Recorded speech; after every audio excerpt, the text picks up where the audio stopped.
Chapter 6. Waiting for his call. Sunday morning, the girls dined at Pop's Deli. So, what happened with Roger? Candy bit into a sardine. I told him I didn't want to see him anymore. I mean, he's just using me, right, Cathy? He doesn't really care about me, right? All he cares about is Roger Haynes. Well, yeah. He didn't tell you he was married? He said they were getting divorced. I could just kick myself. Did you know he had a daughter? He told me. Why? You know the girl that sang with Tris? Holy crap! She was staring daggers at me all night. No wonder. How old is she? 14. They walked along the wall, that 3-foot-high stone partition that ran along University Avenue. So, Catherine, what's the story with Tris? Candy asked.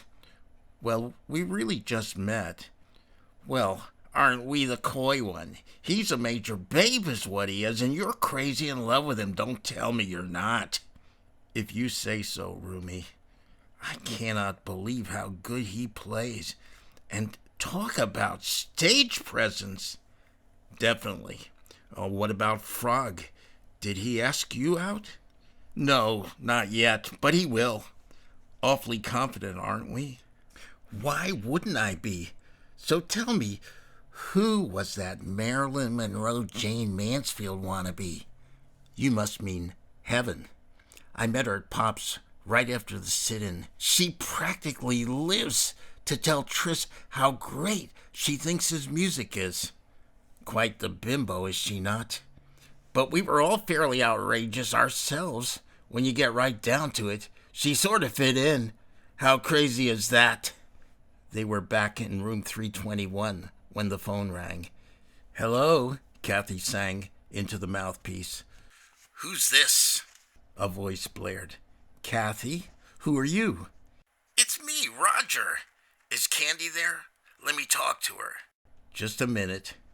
She peeked in the door. It's Roger. I don't want to talk to him.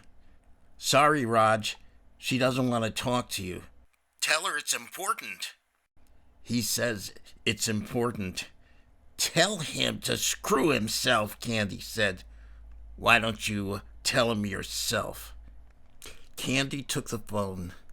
I told you, it's over. I don't care. Just leave me the hell alone! She slammed the phone down. I hate him. They ran into Jane, Lynn, and Leslie at the dining hall. Guess what time our girl Leslie got up today, Lynn said. Candy and Cathy shrugged. 12:30, Jane said. Can you believe it?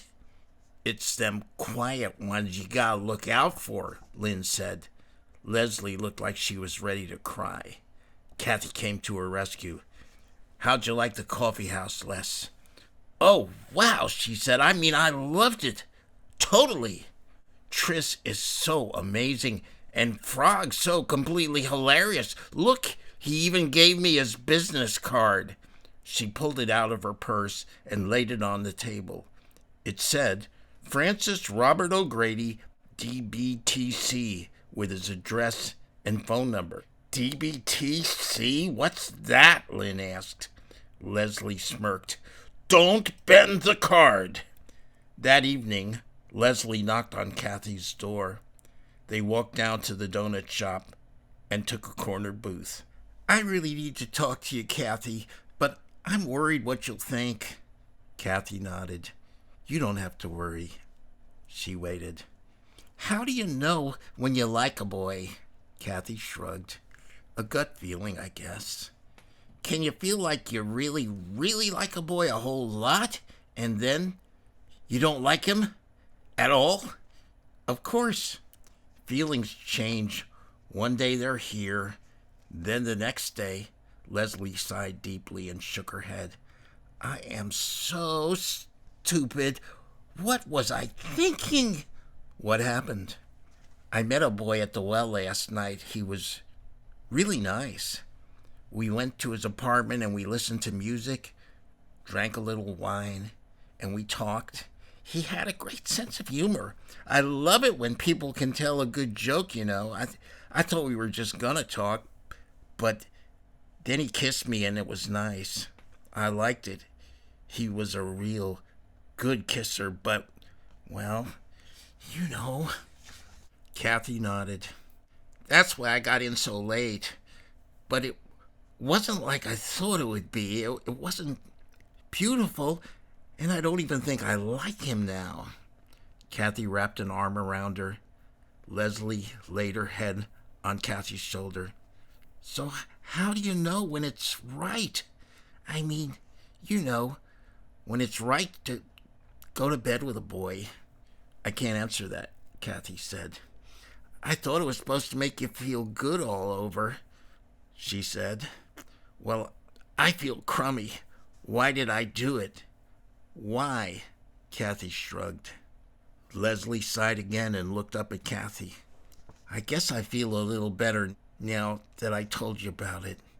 So, Cathy, are you and Tris, are you like boyfriend and girlfriend? We just met a couple days ago.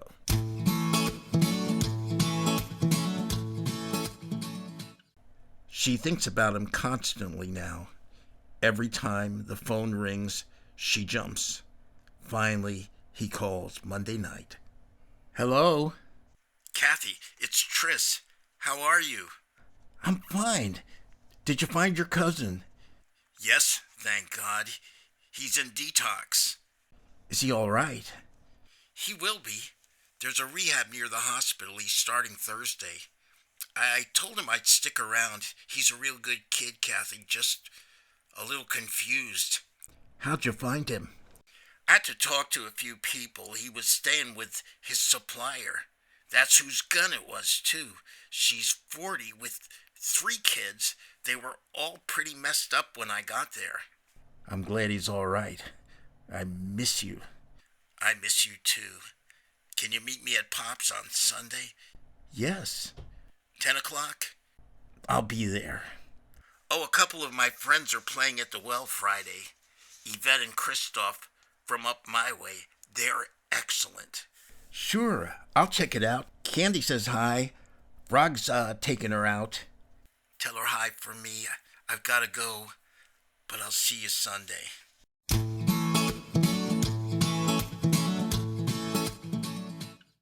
Tuesday night, the CPGs watched election returns in the dorm lounge. Shortly after midnight, the networks declared Richard M. Nixon the winner. A big rock was hurled through the front window of the administration building that night, and the words, "End the imperialist aggression," were spray painted on the front door.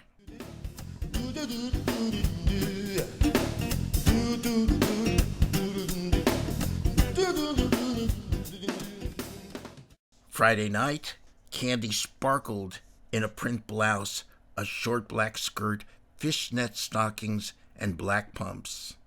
A heart-shaped pendant and new updo added to her allure. I'd sure love to see old Frog's face when he gets a look at you, Cathy said. I'll probably see you down there. Yvette Boucher was an arrestingly beautiful black woman. She sang with power, spoke with a haughty confidence, and played a dynamic flute. Christoph Charles' guitar skills complemented her soulful delivery. She was singing "People Get Ready" when Cathy and Leslie arrived. Heaven wiggled a chair, and they sat. Awesome, aren't they? Heaven said. Definitely, Leslie said. Tris called me, Heaven said, beaming. I'm dancing with y'all at Cross Mountain on Sunday. Val was working in the kitchen with the pastor's daughter. Guess what, she said, when Cathy and Leslie ordered hot mulled cider. I'm singing with Tris at the old folks' home on Sunday. He called you? Cathy asked. Sure did. Frog's coming too, and so's, she made an hourglass shape. Can I come too? Leslie asked. Sure, Val said. Just be here at 12. Yvette and Christoph sat at Cathy's table after their set. I've known Tristan since grade school, Christoph said, and Yvette. We're all very tight. Yvette sighed. Kenny was such a beautiful man. I still think about him every single day. It's just so horrible about Michael, Christoph said. I don't know how Tris stays so positive. Leslie found a Monopoly game. Yvette and Christoph stepped outside. At 10 o'clock, Frog took the podium.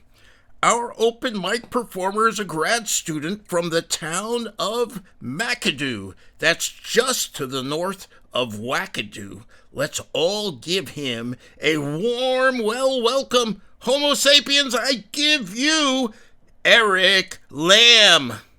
In a buckskin vest and leather pants, he was tall and muscular with a look-at-me swagger. He did a fair Jim Morrison impersonation on Light My Fire, but received only polite applause.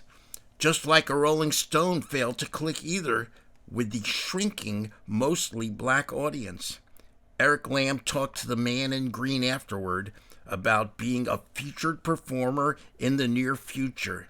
He spoke enthusiastically about his musical exploits, his best songs, his black belt in karate, his high GPA, and fluency in 5 languages. Frog said he'd be in touch. Cathy went downstairs. She saw Leslie saddled with a bunch of mortgage properties and only a little cash, roll a 6. Oh, crapola, Park Place, I'm dead! Suddenly, Cathy felt Eric leaning against her, feigning interest in the Monopoly game. I'm ready to head out, she told Leslie. Are you coming with me? Leslie raved about Yvette and how much she loved the well all the way to the dorm. Back in Cathy's room, she asked, What's it like to have boys look at you like I always see them looking at you? Is it as great as I think it is? No, not that great, really, Les. It gets old after a while. I sure wish I had your problem. No, you don't. Trust me. Can I interest you in a donut? I don't know. I'm trying to lose weight. Problem is, I get lonely sometimes, and when I'm lonely, I eat. And I love chocolate. She stuffed the donut in her mouth. Candy got in at 1 o'clock. She told Cathy that Yvette's second show was fantastic. I wanted to stay, Cathy said, but I was really tired, and that Eric dude, I know, he was rather strange.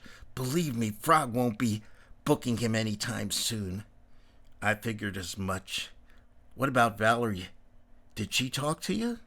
She did say hi, but she doesn't like me. Not that I blame her. She doesn't seem to hate me, though. Well, that's a relief, I guess. Did you talk to Frog about any of it? Heck no. Was I supposed to?